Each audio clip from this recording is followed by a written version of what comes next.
Hello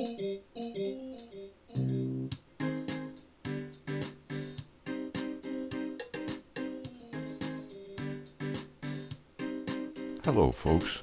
Before I start, I just wanted to mention that all the transmitters, the servos, receiver you see are my own in here. And on the heli transmitters, just note how many different positions that the landing gear and heli flight mode switches have taken on since the beginning of inverted helicopter flight. Everybody had their own idea. Also, from my past RC manufacturing experience, I know that folks like Spectrum and Orange manufacturers of RC radio equipment for separate models we build know they'd pretty much hurt themselves pretty bad if they put out something that crashed everybody's expensive stuff.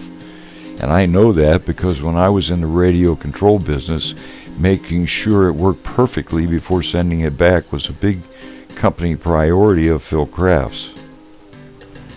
And today's electronics, no matter whose it is far superior to the old clunky hand-wired radios we had in the past, so I'm not so worried. Today I'm going to show you what I found out about the new orange transmitter from hobbyking.com. I've been flying model airplanes since I was 9 years old and I'm over 65 now. I've watched every new invention come along in the field, every new radio, or every new flying machines. Not only did I watch, but I was very involved, even writing the very first article in Model Airplane News about night flying. I also worked in the Signature Series division of Kraft Radio Control Systems in Vista, California back in the 70s. I was hired on because I wrote another article called How to Add Half Rates to Any Transmitter. Well, that was a new item for transmitters, and that's one of the better transmitter functions even today. Well, after working there a year, Phil allowed us to build our own transmitter. This is the one I built, and it cost $999 at the time. FM, and with only 7 frequency available, if you turn on your transmitter and someone else was flying, you could cause them to crash. If it wasn't for the AMA, we wouldn't have what we have today. But even as we developed the first exponentials at Kraft there and customized radios for folks, most of us learned to fly with no crutches or switches in the beginning. No gyros. Airplanes were expensive to fly in the day, and when we crashed, we actually repaired the stuff, not just ordered more on the internet, which wasn't even around back then anyway, didn't show up until the 90s. So that said, I can say when people ask me why I don't buy any fancy radios, I always say that I don't need any more than 6 channels, and at my age, I never will. I guess if you have 12 channels, you could have people walking around inside the fuselage, but I'm okay with what I have. I'm pretty much from the old school, depend on my fingers to do their own thing on their sticks. Most of you know I began actually changing all my models over to 2.4 gigahertz radios to not have to worry about losing a plane to either interference or human or natural causes. I used a lot of Spectrums in the beginning and they were expensive. But when the orange receivers came out, and for only $6, I began trying them. I now have 25 or so of them in my helis, quads, my big pits, etc. And in the past 2 years, I've never had one quit or glitch. To me, that's pretty good odds. You see, I spent most of my life in high-tech electronics, and I've come up with a basic theory just based on experience. And that is, if it works longer than 5 minutes, it'll probably work longer than 5 years. In those Kraft radio days, all parts were hard-mounted and prone to vibration problems.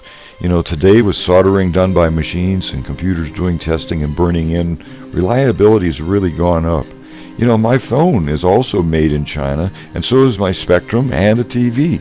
Well, they all work fine, and I depend on them. So having built up my own personal reliability, including a lot of cold weather flying, I decided to try the new orange transmitter instead this time. It seems that I'm doing a lot of flying demonstrations, and I even have one this Sunday in Sioux Falls, South Dakota, and I'm doing the Wyndham Farm Show on March 9th. And I would rather have more transmitters to carry than just depend on one. I've been known to drop and or get wet my transmitters, so I don't want all my airplanes in one bag, so to speak. I can buy 2 of these transmitters for the same price as the Spectrums, and from what I've seen so far, I like it better. They had me at lighted dial. So for the sport flyers here, not the pros, I'm giving an in-depth look at the transmitter, a range test, a flight demo, and some more of my pros and cons. Again, for those who say I should have bought a multi-channel radio, well, they didn't have them when I started here.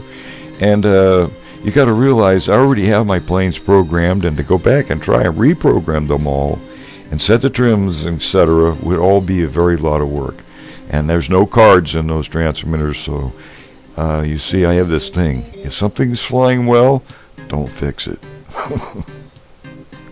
So here we go. First of all, when I ordered the radios, I ordered a few other things too, just to justify the shipping cost of around $50. So I decided to go ahead and order 2 instead of just 1. Well, later, when I looked at my order, I noticed I ordered mode 1 instead of mode 2. Oh. So I write an email right away, but it's too late. They sent it out already. So I ordered 2 more, both mode 2 this time. So yesterday, 4 of them showed up along with the other stuff. Well, I was not sure what I was going to do with the mode 1 radios, but after reading the very well written book, I found that there is a stick mode in the program. All I had to do was change the program, then open the back, move the spring and tension lever from one side to the other. And this was easy to do. And also, since the Spectrum forced everybody to put the heli mode and the landing gear switch on the left top of the transmitter, I got used to that, as we all have. In our day, as you see on this transmitter, my helicopter transmitter, the invert switch was on the right. So this now is the other way, and with having so many landing gear and heli switches on the left, I decided to go ahead and move those 2 switches. Well, you can't do it in the program part, so I'm going to show you here how to do it very easily. To switch the switches, all you have to do is take the top wire on here and take that over and put that over on this switch. Take the top wire from this switch and put that over on the other switch.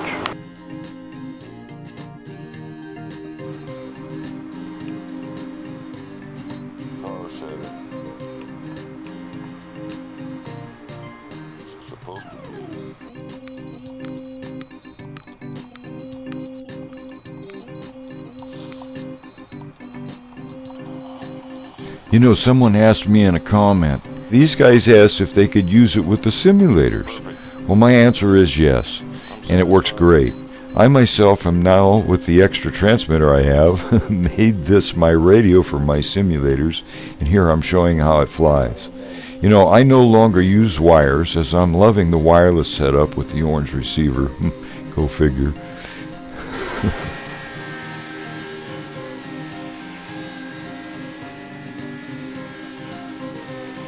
The orange transmitter is more ergonomic for the pincher pilots like me due to the smooth gimbals and not so sharp sticks.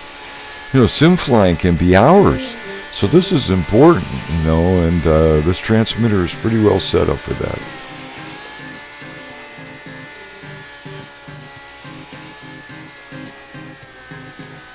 So the pros are this. The lighted background is really very easy to see. All the program functions are visible at once instead of having to scroll. It's very ergonomic. 2 options are scrolling and or push buttons, so it's very fast and it's become similar but more user-friendly than any of my Spectrums. The throttle ratchet and spring tensions are all adjustable, including stick lengths, and I like that. I really find the throttle stick very precise, and the quality of the electronics, care of the sealing the pots, and using strain reliefs and shrink tubing on the wires to me is pretty impressive. I must say that the preciseness of the stick movement and the centering is also excellent. That's noticeable on my Aerofly simulator when flying inverted, and it's way better than any of my other transmitters. And see, I know that comes from the use of precision pots. Again, I love the orange case, and the price is pretty impressive, I guess, because even smartphones can be bought for only $50 these days, and they do a lot more than this transmitter, so maybe that's high. But so far, I see pretty good quality here, and it's a good-looking radio. And again, this is for the sport flyer. Not you pros are gonna, be purists for sure. This is for us other guys. Besides liking the fact that it can take nickel metal hydride or LiPo batteries, or even these batteries that I'm using now, there are a few things that I wasn't happy about. First of all, the switch is reversed on the top for landing gear mode. They're easily changed, but I think they should stick with that kind of standard that's been built. Also the power switch could be shut off in the air while you're flying by mistake if you're moving the trim lever. It could use a quick glance indicator also, as I'm showing that I've painted on my transmitter. So I put this up here. Also note with the switch here, you can easily bump this on-off switch with the trim by accident, so you got to watch that. Other than that, if something changes and it doesn't work out and things crash and I have trouble with it, I'm going to let you know.